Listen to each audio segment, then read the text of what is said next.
Regina, Mater misericordiae, vita dulcedo, estes nostra salve. The Lord be with you. A reading from the Holy Gospel according to Luke. Jesus went down to Capernaum, a town of Galilee. He taught them on the Sabbath, and they were astonished at his teaching because he spoke with authority. In the synagogue there was a man with a spirit of an unclean demon, and he cried out in a loud voice, "What have you to do with us, Jesus of Nazareth? Have you come to destroy us? I know who you are, the Holy One of God." Jesus rebuked him and said, "Be quiet, come out of him." Then the demon threw the man down in front of them and came out of him without doing him any harm. They were all amazed and said to one another, "What is there about this his word? For with authority and power he commands the unclean spirits, and they come out."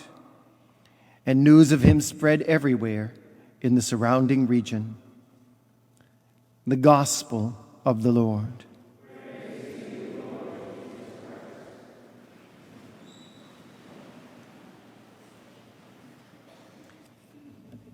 This morning I welcome Holy Family Academy back. It's great to have you all here. And having you in mind, I was thinking this morning about all that we have in front of us in the Scriptures. And this reading from St. Paul about being ready. Indeed, I pray that is what your parents and your faculty and staff at Holy Family are going to help you with. Being ready. Being ready when Christ comes. Are you ready now? Maybe, but we will refine that readiness, as St. Paul says, that you will be made children of the light. How important this is. I was thinking when I read St. Paul this morning, I was thinking about a young girl, 15 years old, who was dying, and she had a prolonged illness.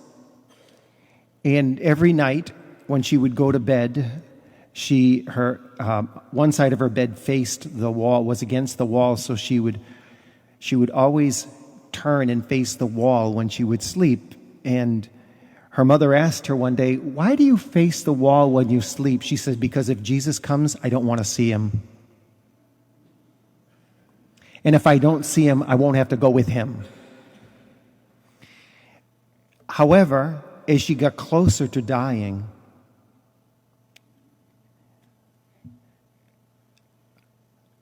her whole heart was changing.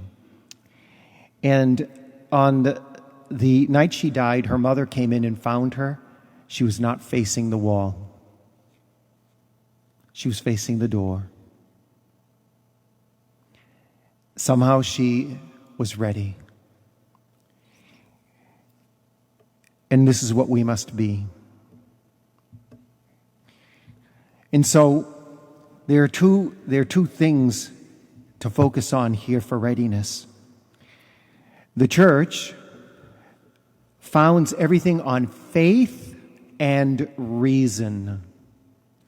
One of the things that I see in our culture today, we are the most unreasonable people I've ever seen in my own life. But I'm sure it's been worse in other times. But we make decisions on feelings and emotions instead of being reasonable. We make decisions on what we want instead of what is right. And we even have a system of litigation that seems to favor calling more, what we call moral, calls it immoral. And what we would call immoral, they would call moral. Abortion is one of those issues. So just because the government says it's right doesn't mean it's moral and morally proper for us. Imagine a whole culture that's turned around from life to focusing on death. And so I encourage students to be attentive to your teachers and your parents, to learn the truth of being a child of the light, not a child of darkness. At the end of after Mass, the faculty of Holy Family will be taking what we call the Oath of Fidelity. The Oath of Fidelity is a promise made to teach what the Church teaches and be faithful to the Catholic Church, faith and reason.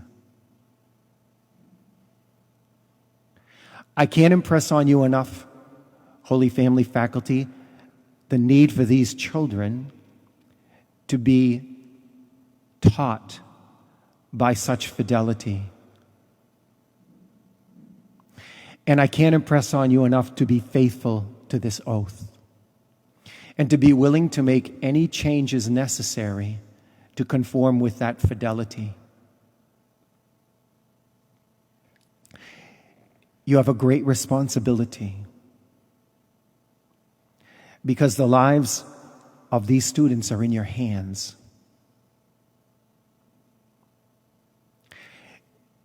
And I suspect that as much as their parents, I hope that you want them to be ready for Christ, because ultimately that's what we are preparing them for, their place in heaven. Correct? And so, Jesus comes on the scene and he teaches with authority. It's the authority of the gospel. It's the authority of God himself. And he can deal even with demons. It's interesting that just a few verses before this, Jesus was tempted in the desert. And the passage ends by saying, the devil left him for a time. And here he is again. Because of your baptism, everyone here who's baptized, you have a certain authority over evil. But that can be exercised only in consort with Christ. And the way we exercise that authority is by remaining in a sacramental life of the church.